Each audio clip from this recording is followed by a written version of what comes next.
सामिन नाज़रीन अस्सलामु अलैकुम वरहमतुल्लाहि व बरकातुहू। रोज़मर्रा ज़िंदगी में जो हम अपने काम करते हैं उसमें ख़रीदारी भी शामिल है कि आप अपने घर के लिए, अपनी फैमिली के लिए कुछ सब्ज़ी, कोई फ्रूट, कुछ फूड स्टफ़ लेने के लिए जाते हैं। ज़ाहिर है ये हमारी रोज़मर्रा ज़िंदगी की ज़रूरतें हैं और हमें ये सारी पूरा करनी पड़ती हैं एक फैमिली हेड होने की हैसियत से।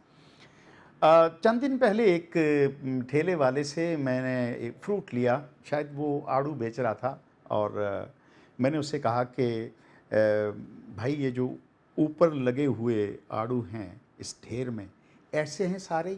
तो उसने कहा बिल्कुल सर, बिल्कुल ऐसे ही। तो मैंने कहा फिर आप अपने हाथ से अपने मर्ज़ी से डाल दें।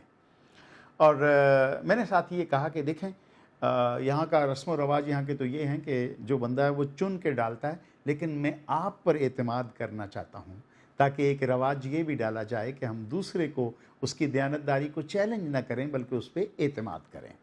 लेकिन हुआ यूँ कि जब घर आके मैंने वो बैग खोला तो उसमें जो ऊपर वाले थे वो चंद दाने थे और नीचे जो उसने पहले अपने हाथ से डाले वो उस क्वालिटी के नहीं थे। कुछ दागदार थे, कुछ छोटे थे, कुछ पके और अनपके, कुछ इस तरह के सारा कुछ था। खैर, मुझे इस बात का बड़ा अफसोस हुआ, दुख ये हुआ कि मैंने उस आदमी पे एतमाद किया और उसे अमीन समझा, लेकिन उस बंदे ने मेरे साथ मेरे एतमाद को ठेस पहुंचाई। फिर मैंने मुनासिब समझा कि मेरा ये शायद फ़र्ज़ है कि मैं उसके पास जाऊं और जाके उसको ये कहूं कि देखो, मैंने तुम्हें ये कहा था कि तुमने मुझे अच्छे देने हैं और तुमने कहा था जी बेफ़िक्र रहें, सब एक जैसे हैं, अब ये देखो। खैर, मैं लेके गया, उसके पास पहुंचा, वो मुझे देख के थोड़ा सा घबराया। फिर मैंने बैग रखा और मैंने उसे कहा, भाई इनको ज़रा देख के मुझे बताओ कि ये सारे इस जैसे हैं जो ऊपर लगे हुए हैं? तो वो थोड़ा सा खिसियाना हो गया, सर देखें इसी तरह होता है और ये सारी चीज़ें। तो मैंने कहा कि ऐसा नहीं है, मैंने आपसे पहले पूछा था।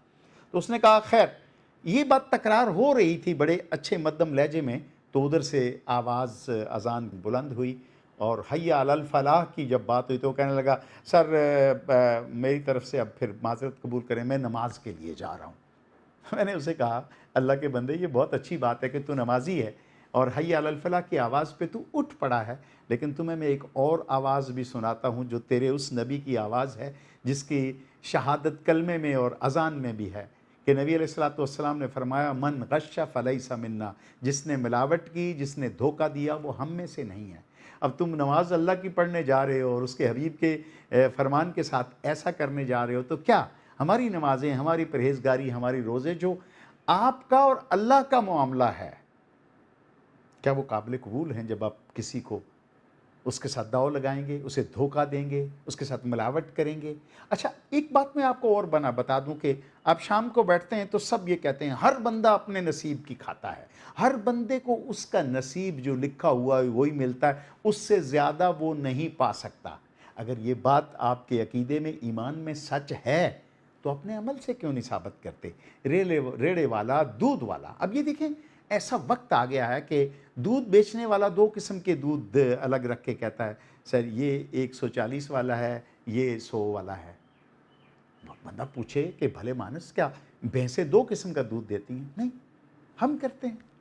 अगर 140 की जगह 150 का बेचें और मिलावट करना बंद कर दे तो मेरा ये यकीन है कि लोग उसका एक कतरा दूध का नहीं बचेगा। लोग इतना उससे दूध लेंगे और इतना।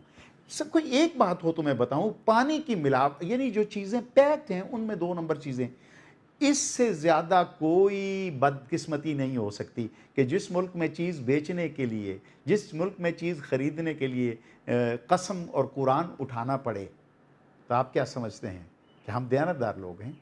क्या दयानतदारी क्या की दलील यही है कि कोई बंदा ये कह दे कि सर अल्लाह की कसम ये बिल्कुल ठीक है? कसम उठाने की नौबत क्यों आई? इसका मतलब है कि उसमें कोई दो नंबर, कोई एक चीज़ हो तो हम उस पर बात करें। लेकिन अगर हम आहिस्ता आहिस्ता अपने आप को, अपने पड़ोसियों, अपनी ज़ात से शुरू करें, क्योंकि हर भलाई और खैर का काम अपनी ज़ात से शुरू किया जाता है। आप बिज़नेस करें, छोटे से छोटा बिज़नेस भी करें तो वो बहुत बड़ी चीज़ है, वो कोई घटिया या छोटी चीज़ नहीं, रेड़ी लगाना या ठेला लगाना। घटिया और बुरी चीज़ ये है जब आप लोगों का हक गस्ब करेंगे, जब उन्हें दिखाएंगे कुछ और देंगे कुछ और। आपको पता है آپ کے نبی اور میرے نبی صلی اللہ علیہ وسلم نے ایک مرتبہ اونٹ بیچے اور وہ بیپاری لے کے چلے گئے، تو بعد میں آپ کو اس بات کا اندازہ ہوا کہ ایک اونٹ ایسا تھا جس کی دم کٹی ہوئی تھی۔ تو نبی علیہ الصلوۃ والسلام نے اس قافلے تک پہنچنے کے لیے ایک لمبا سفر کیا، ان قافلے والوں سے کہا کہ مجھے اس بات کا شدید دکھ ہے کہ میں بتا نہیں سکا کہ ایک اونٹ کی دم کٹی ہوئی تھی اور اس کو بھی میں نے اسی قیمت میں آپ نے مجھ سے خرید لیا، لہٰذا یہ پیسے پڑے ہیں، آپ اپنے اونٹ کی اس جو نقص ہے اس کی کوئی بھی قیمت واپس کر سکتے ہیں۔ تو انہوں نے وہ سودا بھی کر لیا اور اللہ کے نبی صلی اللہ علیہ وسلم پر ایمان بھی لے آئے۔ کیا ہم اس نبی کے ماننے والے ہیں جو دشمن کے ساتھ بھی اگر سودا کرے، تجارت کرے، تو کبھی بھی دو قسم کا رویہ نہیں ہو سکتا؟ کیا ہم اس خدا کو ماننے والے ہیں جو مخلوق کی بھلائی کو اپنی عبادات سے زیادہ انسانوں کے لیے اہم سمجھتا ہے؟ کیونکہ اللہ کی عبادت کرتے ہوئے ہم اللہ کے مقام و مرتبے میں کوئی اضافہ نہیں کر سکتے، اپنی بندگی کا اظہار کرتے ہیں۔ ہاں البتہ اللہ کی مخلوق کے ساتھ بھلائی کر کے ہم اپنے آپ کو بڑا کر سکتے ہیں۔